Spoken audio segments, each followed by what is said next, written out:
Hey guys, Professor Bill, Comic Book University, and Avengers issue number 29. I didn't dislike this book. Just, you know, let's get talking about who made the comic book. I'm going to get a little bit more into the book and where there's some weird stuff happening. Anyway, let's get talking about this, all right? So, we got Earth's Mightiest Avengers issue number 29, Starbrand Reborn, part 3. The conclusion of this story is going to happen in the next issue, which, cool, only 4 issues for an arc. I like it.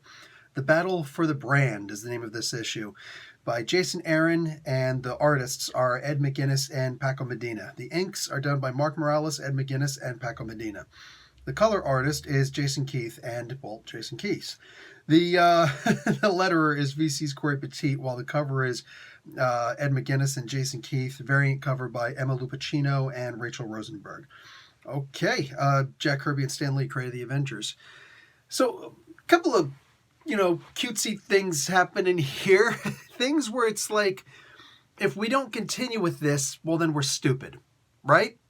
When you power somebody up and you make it in a way where it's like, oh, wow, this changes everything. And then you just take it away, which is which clearly has to happen.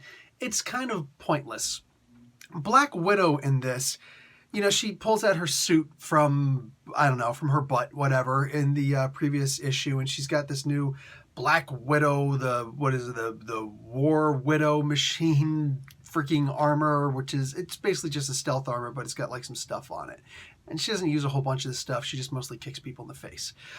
No, literally, that's really all she does. She takes a shot at Silver Surfer at one point, but she's mostly just using her kung fu fighting, which is fine because it's kind of what Widow does. Anyway, she goes toe-to-toe with the Silver Surfer.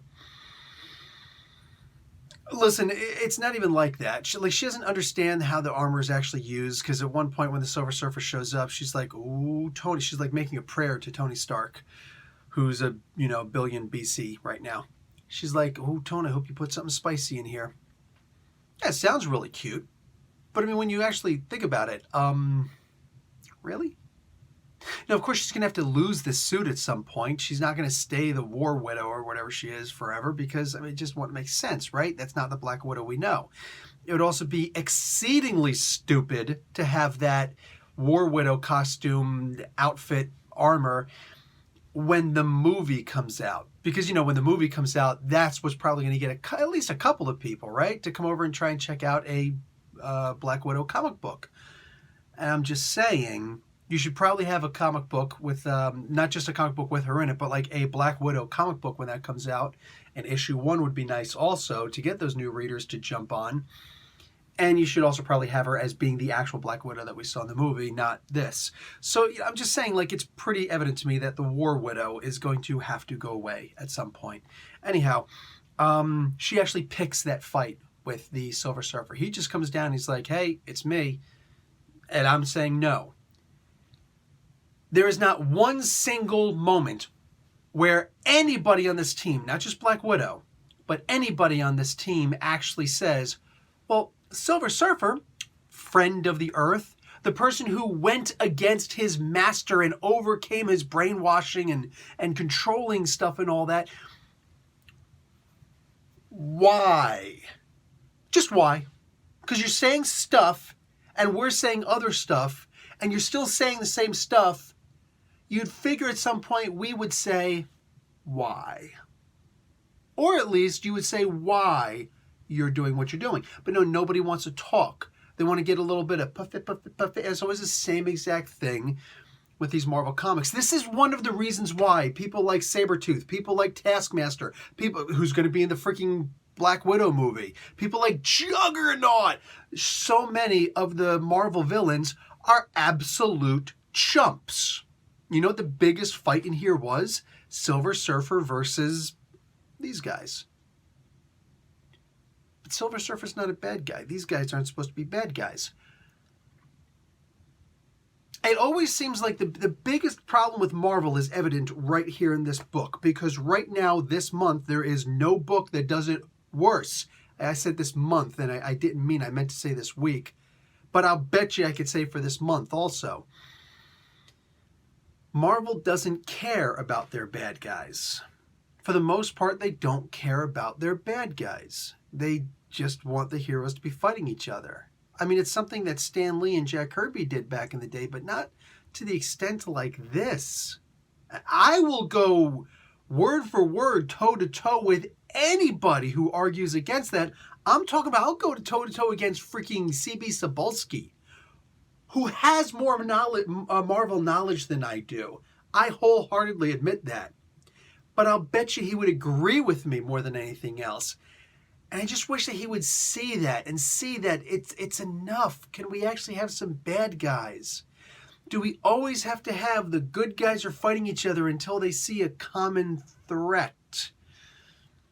That's usually how a good guy and a bad guy team up with each other. That's not supposed to be how it works with the heroes, at least not all the time. It gets old, and this is old. This is painfully old. These are the same exact tropes being recycled over and over again.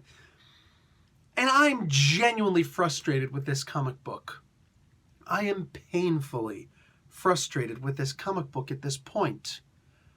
Why is the War Widow, one, so freaking stupid that she would try to go one-on-one against Silver Surfer, starting the fight? If she was defending herself, that's one thing. But she doesn't know her armor, and she's starting a fight with the Silver Surfer. Am I wrong on this? Can I please see anybody who disagrees with me at all? I promise I won't even throw an argument back. I promise you I won't. Tell me how I'm wrong, because I want to see the other side. I want to be converted. I think that this is the most ridiculous thing going on in the comic books right now, where you've got amazing villains who are chumped on a daily basis, a weekly basis, really, because, depends on when you read the comic books. But put out monthly, they're chumped in the Marvel Universe. It happens in DC too, but not nearly at this level.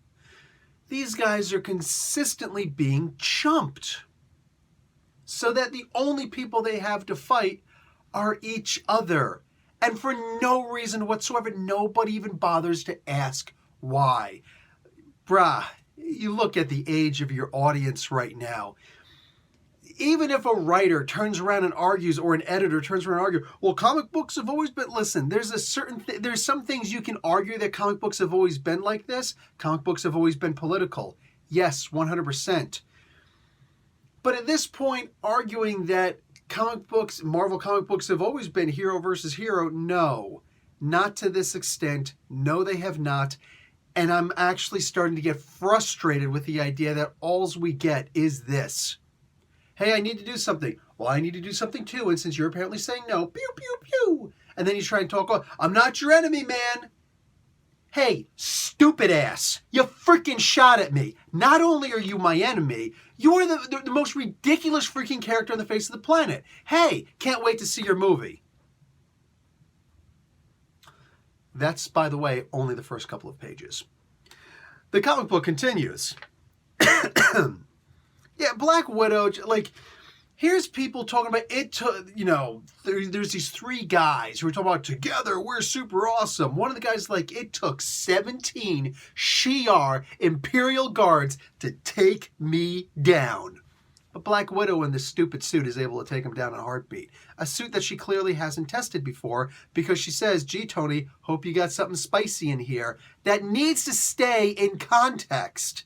She doesn't know the extent of this suit, and yet she's still able to wipe the floor with a guy who it took, and maybe he was lying. But if you don't give us any evidence to the contrary, if she doesn't say, actually, I'm able to see your intergalactic record with this suit because of the proximity I am to the, there's a satellite that tells everybody what your crimes are and how you were taken down. And it says here that it was actually a citizen who turned you in, and oh, look, you were punked out, ha, ha, ha, or you turned yourself in or something like that.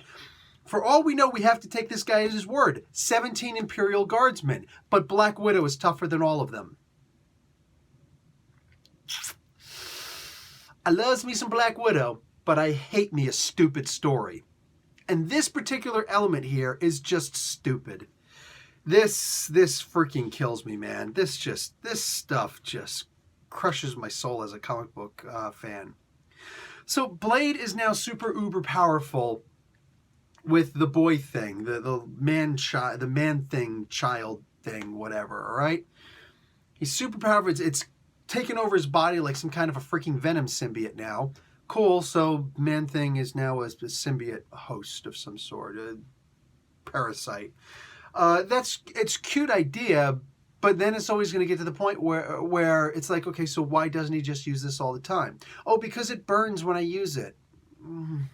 So basically, Man-Thing has herpes?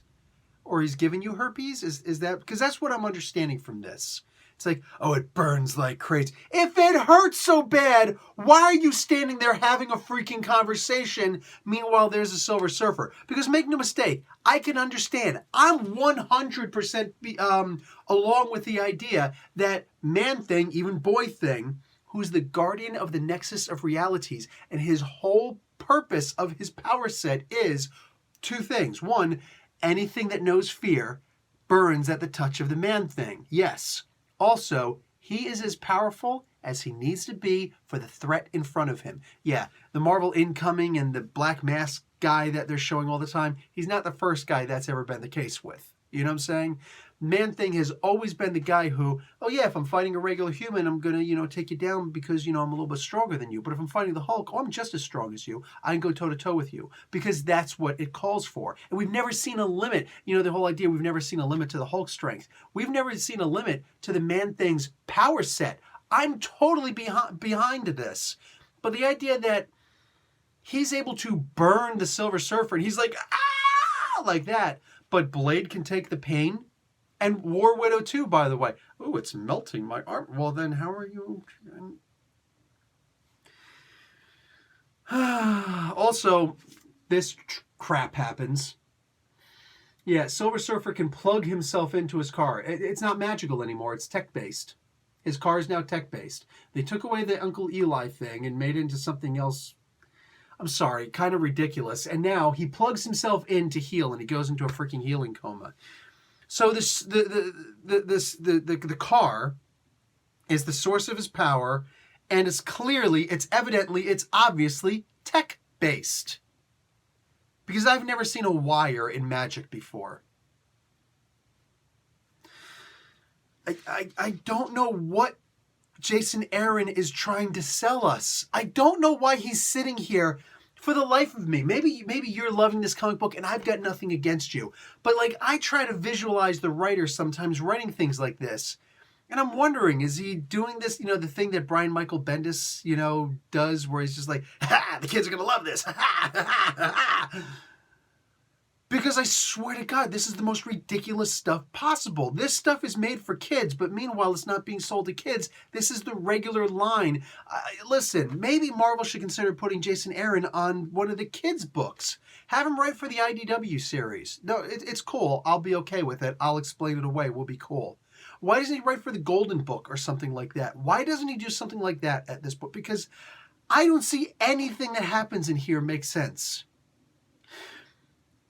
You'll notice that one of the things I was talking about was that freaking War Widow is way too powerful. I don't know what the hell She-Hulk is doing, but apparently Captain America's stupid enough to throw his shield over there. Doesn't even cause a decent distraction because She-Hulk's either too stupid to take advantage of that or she's just too stupid to take advantage of it. There's no sense, there's no meaning whatsoever for this to happen. Basic rule of writing. Argue with me about what have I written before. Basic rule. And he can apparently take a shot, and I guess this teleports him onto the ship because next time we see him, he's on the freaking ship flying it around. Actually, he's talking to Thor, and then he's on the ship. And I don't understand how any of this stuff is happening, dude.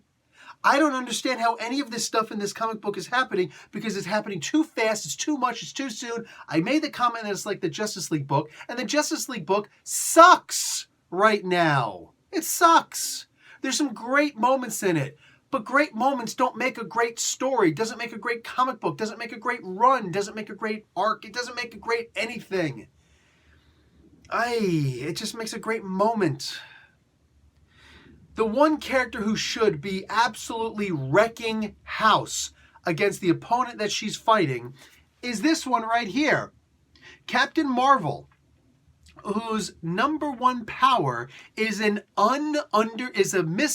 even misunderstood, just a non-fully realized ability to absorb power, including power cosmic or fire. So either way, she's covered. She's got this covered. Every attack that Firelord does against her should supercharge her in a way that gives her the ability to do a hell of a lot more than a damn headbutt. But that's ultimately what happens. That's what the whole fight comes down to. A headbutt. Do we not actually understand the character of Captain Marvel? I don't understand what's actually happening in this comic book. I really don't. She-Hulk is here with the freaking shield. I'm sorry, Hulk. Funking She-Hulk. Here with the shield. She doesn't do anything with it. She doesn't do anything with it. She does nothing with it.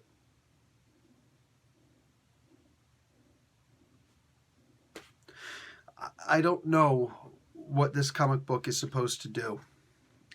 I'm going to show you the ending because they try to make this really cute and all that stuff, and I don't see it as being cute. I see this as being completely pointless. They reveal who the Star Brand is because that was like the big deal here. If you don't want to see it, now was your time to turn away. I warned you. It's some pregnant chick. She was on one of the transports. I guess she was one of the prisoners. I neither know nor care. Gladiator, the Imperiex of the Magister of the Shi'ar worlds, all that stuff. He shows up out of nowhere. And that's pretty much what happens with everybody here. Everybody just kind of shows up out of nowhere. Cuts to scene to scene to scene. Sometimes we don't even know who's talking because it's a conversation that's happening in text boxes, narration boxes. I don't know what this comic book is supposed to be doing. I genuinely don't. But it's not succeeding at it. Let me tell you the best part of this comic book. The cover. It looks really cool. I did not like this comic book at all. Any part of it, there was no part in here where I was just like, holy crap! The Blade thing was kind of cool until it was the idea of, yeah, I'm burning right now. Like I was already super weak because I'm in this, red sun, which apparently the red sun hurts me. I didn't know that, but hey, yeah, it hurts me for some reason that's not explained. And now, as weak as I was where I was barely able to talk, now I'm actually on fire. I'm burning with fear at the touch of the Man-Thing, and it hurts.